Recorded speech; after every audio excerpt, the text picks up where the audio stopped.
Bonjour, j'espère que vous allez bien. Alors aujourd'hui, je vais vous parler de Les eaux noires de Estelle Tarot chez Tornada Édition. C'est un thriller, pour ne pas changer, qui est sorti le 7 octobre, c'est-à-dire il y a 3 jours.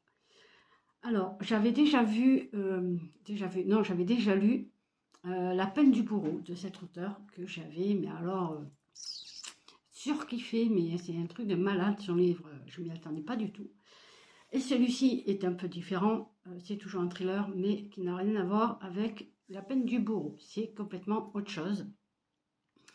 Donc, c'est une ville Ypres, que vu du ciel, c'est un cœur divisé en deux, un côté qui est très lumineux et de l'autre contraire qui est très sombre, d'où les eaux noires, puisque les mers sont noires. Donc, on a cette petite ville habitée de 4 maisons. Autant dire, il n'y a pas grand monde, que tout le monde connaît tout le monde, avec plus ou moins d'affinité. Et ce soir-là, donc on apprend que Suzy va mourir. Pourquoi, comment, ça c'est une autre histoire. Donc Suzy, elle a 17 ans, elle vit avec sa mère, Josefa, ça s'écrit Josefa, mais moi je dis Josefa. C'est une jeune fille qui est belle, intelligente, elle sait ce qu'elle veut, elle sait qu'elle est belle, attirante et elle en joue un peu, quoi. Et ce soir-là, en fait, elle est censée être c'est son amie, Léane, alors qu'en fait, pas du tout. Il faut savoir que sa mère travaille le soir, et donc pendant la journée, la gamine est livrée à elle-même. Bon, ben, ils n'ont pas le choix puisque sa mère travaille, ils vivent toutes seules, parce que elle a perdu son père il y a quelques années, je crois, il me semble, oui. Il y a 2 ans, je crois. À 15 ans, elle a perdu son père, je crois. Et voilà, donc elle a donné les clés à 2 de ses voisins à qui elle a entièrement confiance. Un, c'est un policier qui est presque à la retraite, et l'autre, c'est un père de famille. Euh, ouais, oui, c'est un père de famille qui vit avec sa femme et ses 2 enfants. Et cet homme, en fait, il est, comment dire, complètement castré par sa femme, qui est très droite, rigide, qui mène tout à la baguette, puisque elle travaille et que son mari, ben, il s'est retrouvé sans emploi, donc c'est lui qui dirige toute la maison. Et bien sûr, elle a déjà tout noté sur un papier, tout ce qu'il doit faire dans la journée. Autant vous dire que c'est très joyeux. Et ils ont un fils, Cédric, qui est l'ami d'enfance de Suzy. Le problème, c'est qu'ils se sont disputés.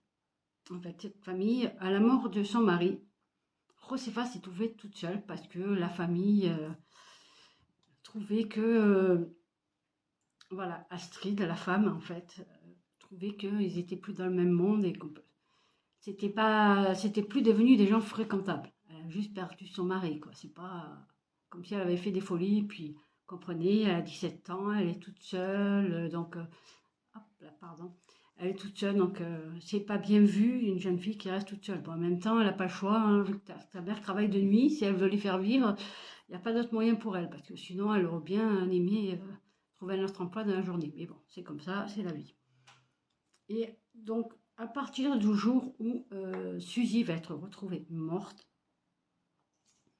tout va exploser. C'est-à-dire sa mère, elle va partir, elle va littéralement s'effondrer, mais bon, après, il faut vivre ce... Il n'y a que les personnes qui ont perdu un enfant qui peuvent comprendre ce qu'elle subit. La peine, la haine, elle est dans un état catastrophique, elle veut absolument trouver le coupable, sauf que il y a plusieurs coupables qui sont totalement désignés, hein. C'est tellement facile de les accuser parce qu'ils ont le profil pour, alors que pas du tout. Donc tout le long, on a plus ou moins... voilà, je ne vous dis pas plus de l'histoire, mais sachez que chaque personnage sont liés les uns aux autres, en fait. On va apprendre que un, il est, par exemple, pendant la journée, il est photographe, et la nuit, c'est un dominant dans une boîte libertine, par exemple. Et là, vous imaginez bien que cette petite ville où il n'y a que 4 maisons et une toute petite ville avec très peu d'habitants, c'est vite fait de faire des commérages qui, ben, finalement, ben, ça va pas être très sympa pour lui parce que du coup, il va être jugé. Voilà, pour ce qu'il fait. Après tout, chacun fait ce qu'il veut. Une fois les portes de la maison fermées, hein, comme on dit, ils vont juger. Voilà, ils vont juger cette personne sans savoir, sans rien connaître de lui, en fait. Et ça va être horrible ce qui va se passer pour lui. Euh, Après, on a un autre policier, c'est ça.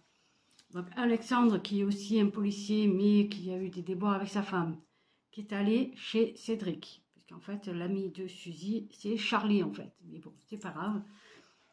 Donc il va avoir des problèmes dans ce couple-là, parce que sa femme pense et elle est persuadée que son mari l'a trompée avec Josefa, alors que pas du tout. C'est rien passé de tout ça. On sent que Cédric, le fameux policier à la retraite, eh ben, il en pince pour Josefa depuis des années, mais il a jamais osé lui dire. Et il va se passer un truc entre eux, mais vite fait, quoi, parce qu'ils vont être surpris en plein élan d'amour, on va dire ça comme ça, en pleine séance de sexe, en fait, par Alexandre. Donc ça va être un problème. Mais voilà, tous les secrets qu'il y a dans ce petit hameau, on dira, c'est ils vont tous exploser. On va tout savoir, en fait.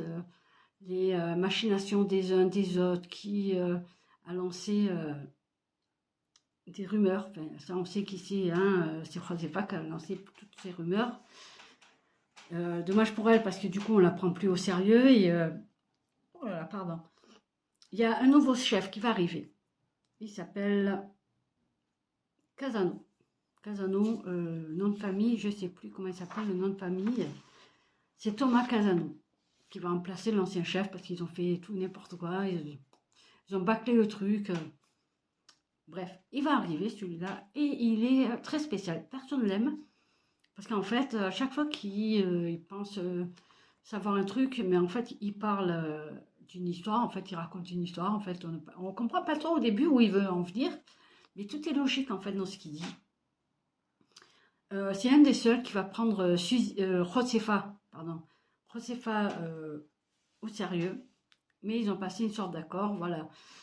Vous ne faites plus de commérage, vous vous tenez tranquille, et moi de mon côté, je vais trouver l'assassin de votre fille. Autant dire que pour elle, c'est un peu difficile de rester sans rien faire, parce qu'elle veut. Ça fait plus d'un an après, quand lui est arrivé, que l'assassin de sa fille court toujours. Mais on sait qu'il fait partie d'une des 4 maisons. On sait que c'est un des 4. Ça ne peut pas être autrement. Mais qui? Pourquoi? Et lui, en fait, ce nouveau chef, il va arriver, mais tout doucement, l'air de rien. Il va questionner les uns, les autres, mais sans les accuser réellement, leur dire je suis au courant de certaines choses. Mais vraiment, j'adore ce jeu de piste, en fait. Mais vraiment, après, on va tomber. Désolé, c'est chiant. Après, on va tomber sur Jordan Carrier. C'est un tueur en série qui, voilà, on ne sait pas s'il a tué Suzy, mais il les mène en bateau. Parce que plus il les mène en bateau, moins vite il ira en prison, on dira ça comme ça. Il joue avec la police, mais on ne sait pas ce qu'il a fait exactement. Est-ce qu'il a tué Suzy? Pourquoi? En fait, on va savoir que non. Hein, voilà, non, c'est pas lui, parce qu'il ne fait pas partie du quartier, on va dire ça comme ça. Il ne fait pas partie des 4. Donc on sait que c'est pas lui. Même s'il y a quand même des doutes, mais on finit par comprendre que c'est pas lui du tout.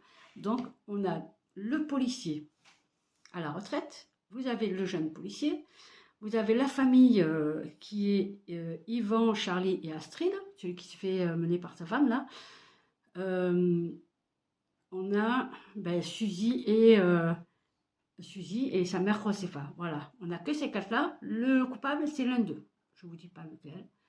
Mais vous allez vous faire mener en bateau tout le long, parce que même moi, jusqu'à la fin, j'avais des doutes sur qui était le meurtrier, mais je me suis dit pourquoi. Bon, je me suis un peu doutée, un petit peu, mais pas trop, mais je me suis dit non, c'est pas ça, c'est pas pour ça en fait qu'il a tué. Ben si, en fait, c'est pour ça. C'est rigolo parce qu'on fait plein de machinations. Moi, j'aime bien gamberger et mener l'enquête aussi, donc j'ai bien gambergé. Je me suis dit, ouais, non, pas celui-là, ça serait trop.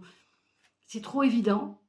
Parce qu'il y a un corbeau aussi, je ne vous ai pas dit, il y a un corbeau qui envoie des lettres, des mots énigmatiques en fait. Mais je ne m'attendais pas à lui comme corbeau, par contre, celui-là, je n'ai pas vu arriver. Je ne m'y attendais pas du tout. Je me suis dit, tiens, ok, d'accord, pourquoi pas. Mais oui, on ne sait pas du tout qui c'est. Enfin, moi, si. Enfin, je me suis plus ou moins doutée, mais je ne savais pas pourquoi. Pourquoi exactement il a fait ça? Est-ce que c'est une histoire de sexe?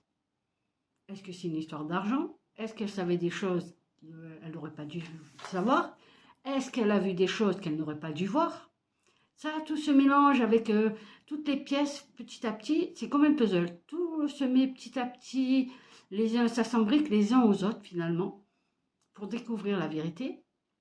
Grâce à Casano, qui est vraiment un inspecteur du tonnerre. Lui, je l'aime beaucoup d'ailleurs. Et à la fin, je me suis même demandé s'il n'y aurait pas moyen de... Ben non, en fait, j'aurais bien aimé les voir finalement avec leur caractère à tous les deux. Je pense qu'ils auraient été bien faits l'un pour l'autre, ça aurait été pas mal. Mais non, finalement, pas du tout. Et puis, il dit cette phrase, en fait, Casano. Je vous la lis, je l'ai notée, je suis désolée, je ne me rappelle pas de tête. Puis il recommença à lire chaque pièce pour percer la pourriture cachée sous les apparences. Ça veut bien dire ce que ça veut dire, hein. Oui, c'est chaque pièce du dossier, hein, bien évidemment, qu'il a lu. C'est une pourriture, exactement, oui, on peut dire ça, un gros porc, ce que vous voulez, en fait. Parce que pour faire ce qu'il a fait, ouais, vraiment... Mais c'est bien parce qu'on ne s'y attend pas forcément à ce que ça se passe comme ça. Alors, lisez bien. Si je peux vous donner un conseil, lisez bien parce qu'il y a quand même des petits indices laissés ici ou là qui vous fait mener vers le coupable.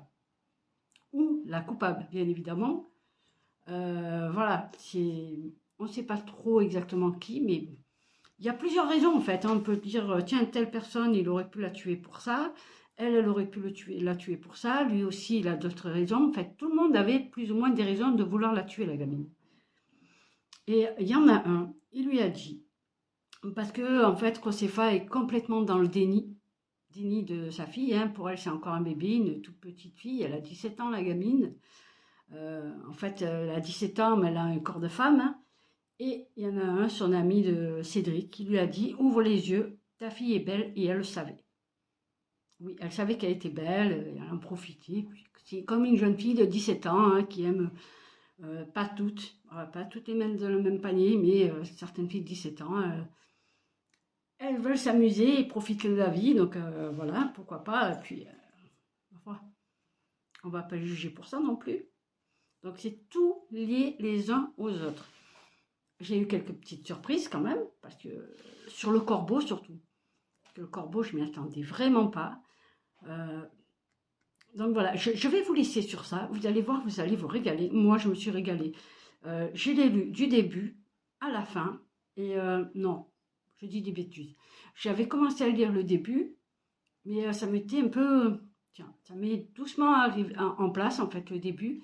Et ouais, ça fait quoi, peut-être un chapitre... Non, même pas. Après le résumé, où vraiment les choses arrivent.